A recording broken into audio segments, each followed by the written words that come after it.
정계선 재판관은 1969년 강원도 양양에서 출생하였습니다. 그 후 충북 충주로 거주지를 옮겨 그곳에서 고등학교를 졸업하였습니다. 보시다시피 그녀가 헌법재판관이 되기 전까지는 모든 온라인 자료에 그녀가 강원도 양양에서 출생하였다고 기록이 되어 있습니다. 그러나 맨 밑에 나무위키 자료에서 볼 수 있듯이 그녀가 헌법재판관이 된 후부터는 그 기록을 변경하여 충북 충주에서 태어났다고 그녀의 출생지를 바꾸었습니다. 아울러 그녀는 헌법재판관 인사청문회 모두 발언에서도 스스로 그녀의 출생지를 충북 충주라고 말하고 있습니다. 왜 굳이 그녀는 출생지를 숨길까요? 저는 1969년 충북 충주에서 이녀 일남 중 첫째로 태어났습니다. 저는 1969년 충북 충주에서 이녀 일남 중 첫째로 태어났습니다.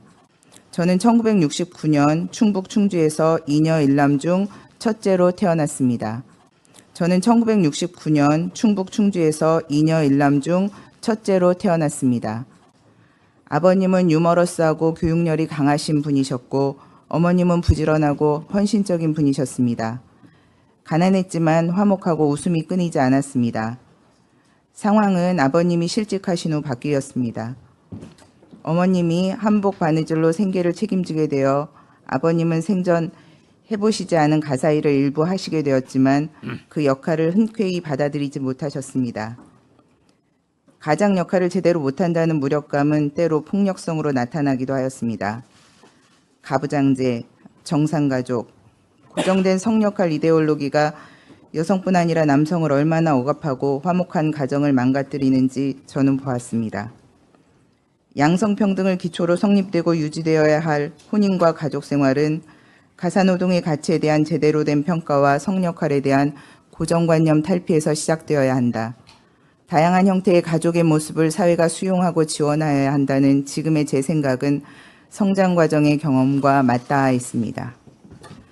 저는 1987년 대학에 입학하면서 상경하였습니다.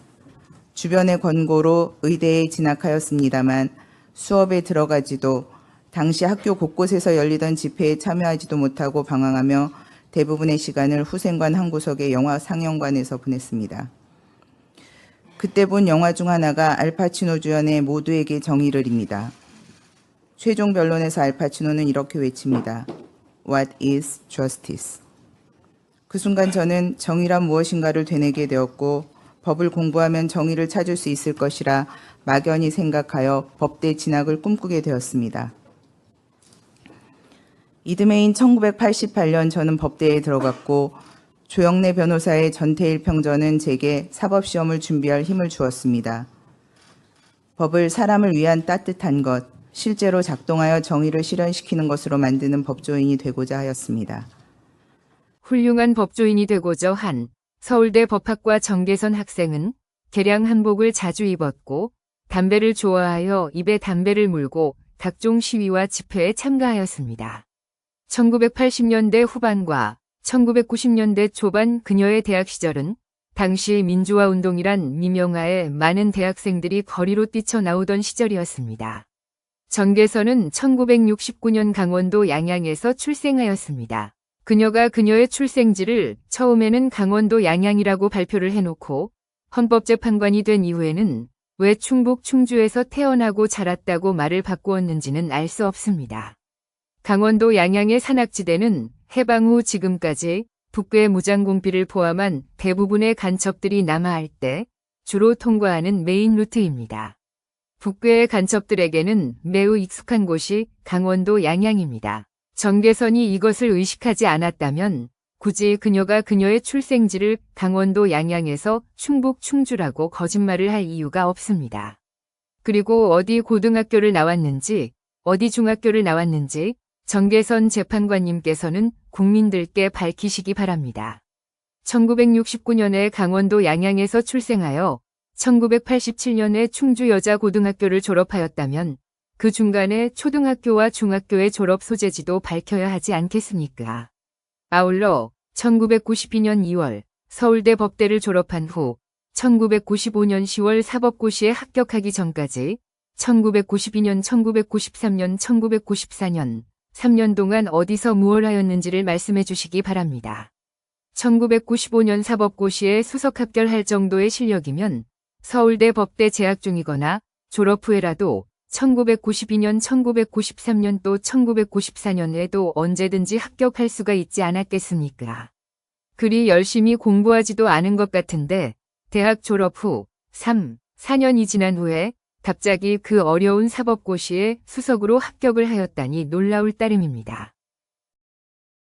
보시는 화면은 정계선이 합격한 1995년 제37회 사법고시 최종 합격자 명단 308명 중 일부입니다. 노란 사각형으로 표시한 정계선, 한동훈, 오동훈이란 이름을 보실 수 있습니다. 이 3명 모두 이번 비상계엄과 관련하여 윤 대통령을 탄핵하여 파면하려고 한 주동자들입니다. 우연이라고 보기에는 너무나 끔찍합니다.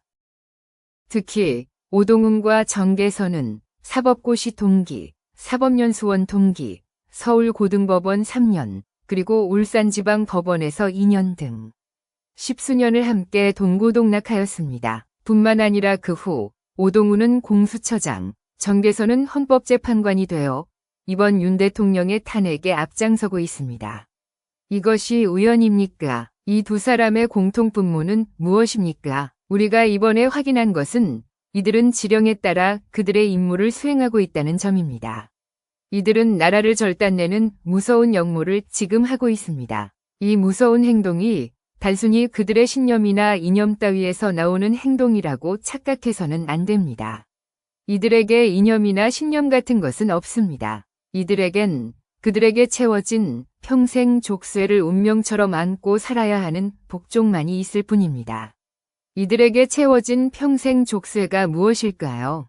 저희 보안사팀이 직접 수사한 이전 영상 제목, 김일성 장학생을 아직 못 보신 분들께서는 아래 설명란에 링크를 적어 놓았습니다. 한번 보시기 바랍니다. 시청하여 주셔서 감사합니다.